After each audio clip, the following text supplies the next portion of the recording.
बात करांगे वड्डी खबर तो खबर राम रहीम दे नाल जुड़ी हुई है। राम रहीम एक बार फिर हुण जेल दे विच पहुंच चुका है, सुनारिया जेल दे विच पहुंच चुका है क्योंकि 21 दिन की फरलो मिली सी, 21 दिन की फरलो खत्म हो गई ते आखिरकार मुड़ तो राम रहीम नूं सुनारिया जेल लिआंदा गया।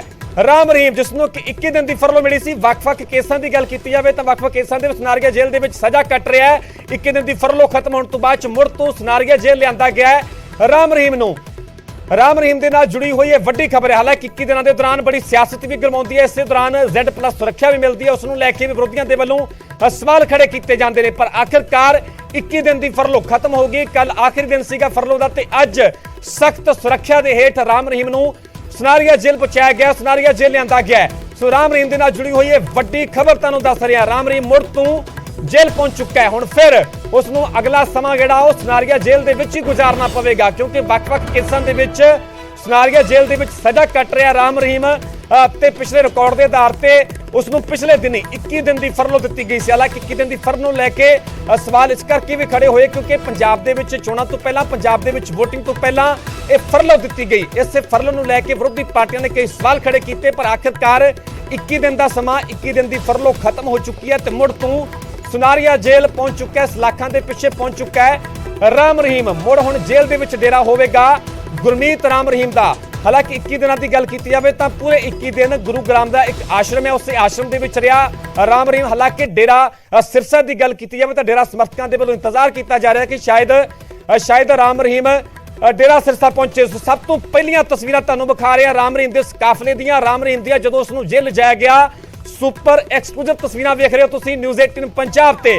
उस वेले दियां तस्वीरां ने, लंबा काफला नजर आ रहा, सख्त सुरक्षा के हेठ किवें राम रहीम नूं सुनारिया जेल पहुंचाया जांदा, उस वेले दियां तुहानूं सुपर एक्सक्लूसिव तस्वीरां विखा रहे हैं न्यूज़ 18 पंजाब ते। तुसीं अपनी टीवी स्क्रीन ते वेख सकदे हो लंबा काफला, क्योंकि इस दौरान Z+ सिक्योरिटी दी गई सी, सुरक्षा दी गई सी राम रहीम नूं ते इसे सख्त सुरक्षा के हेठ गुरुग्राम के आश्रम तो सीधा लिजाया गया राम रहीम नूं सुनारिया जेल दे विच। हुण अगला समा एक बार फिर सुनारिया जेल दे विच बिताउणा होवेगा राम रहीम नूं ते इस वेले दियां तुहानूं एक्सक्लूसिव तस्वीरां विखा रहे हां।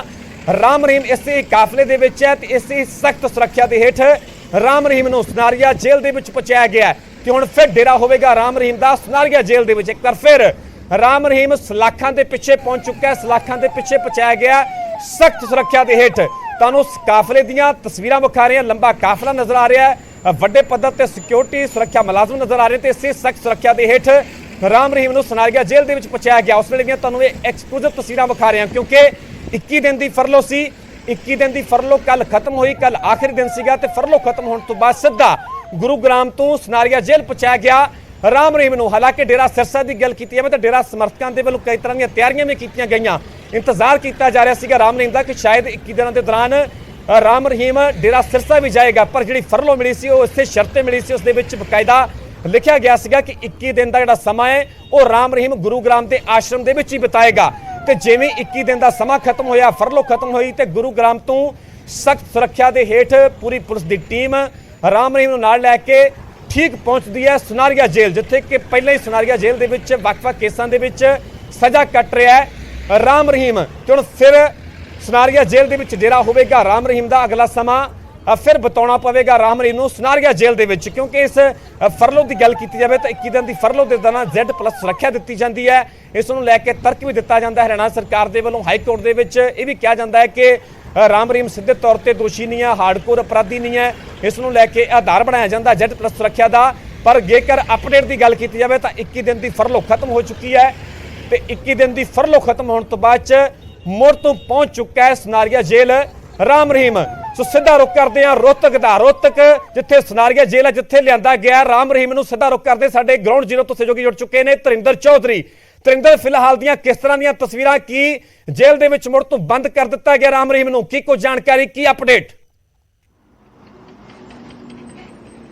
देखिए, मैं अभी सुनारिया जेल परिसर के बिल्कुल बाहर खड़ा हूं और यहां पर 10:52 पर राम रहीम जो काफिला था पुलिस का, सुरक्षा कर्मियों का, उनके साथ जेल परिसर के अंदर दाखिल हो गए। ये बैरिकेड है, ये 11:52 पर राम रहीम क्रॉस किया और उसके बाद राम रहीम को जेल के अंदर ले जाया गया। 21 दिन की फरलो उनको मिली थी और गुरुग्राम में आश्रम में वो रहे थे। कुछ कंडीशनल ये फरलो थी उनको कि इस दौरान कोई प्रवचन नहीं करेंगे, अपने अनुयायियों से सिरसा में जाके नहीं मिलेंगे, तो कुछ कंडीशन थी और 3 सप्ताह की राम रहीम को फरलो मिली थी। और इस दौरान सुरक्षा के लिहाज से उनको हरियाणा सरकार की तरफ से Z+ सिक्योरिटी की अनुशंसा भी की गई थी और ये बताया गया था कि उन्हें खुफिया रिपोर्ट मिली सरकार को कि राम रहीम को सिख धर्मपंथियों से खतरा है, इसलिए ये सुरक्षा दी गई है। जब राम रहीम फरलो पे थे उस वक्त उनको Z+ सिक्योरिटी दी थी, लेकिन अब वापस उनको जेल परिसर में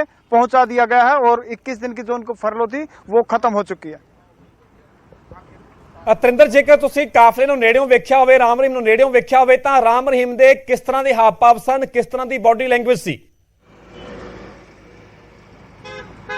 देखिए, जहां तक बॉडी लैंग्वेज की बात है, राम रहीम को ब्लैक जो शीशे की गाड़ी थी उसमें लाया गया था। राम रहीम दिखाई नहीं पड़े और पिछली बार जब इनको लेके गए थे तब भी नहीं दिखाई दिए, क्योंकि उनको जब जिस गाड़ी में लेके जाया गया था वो जेट ब्लैक उसके शीशे हैं, उसमें उसको ले जाया गया था और आज भी ऐसा ही है, उसी गाड़ी में उनको वापस लाया गया और जेल परिसर के अंदर दाखिल कर दिया गया। जिस दौरान वो फरलो पे थे उस वक्त भी आश्रम के चारों तरफ पुलिसकर्मी तैनात थे। आसपास के लोग जो रहते थे वो भी राम रहीम को नहीं देख पाए थे कि राम रहीम दिखते कैसे हैं, क्योंकि एक लंबे अरसे के बाद वो पहली बार जेल से बाहर आए थे। हालांकि इससे पहले मेडिकल ग्राउंड पर वो कई बार बाहर आ चुके हैं अपने इलाज को लेकर, लेकिन जब उन्होंने पैरोल मांगी थी तो हरियाणा सरकार की तरफ से, सिरसा जिला प्रशासन की तरफ से इनकार कर दिया गया था और कानून व्यवस्था का हवाला दिया गया था। लेकिन पहली बार उनको पंजाब चुनाव के दौरान बाहर लाया गया और उनको फरलो दी गई। ये न्यायालय का काम नहीं है, ये हरियाणा सरकार का काम है और सरकार की तरफ से उनको ये फरलो दी गई थी।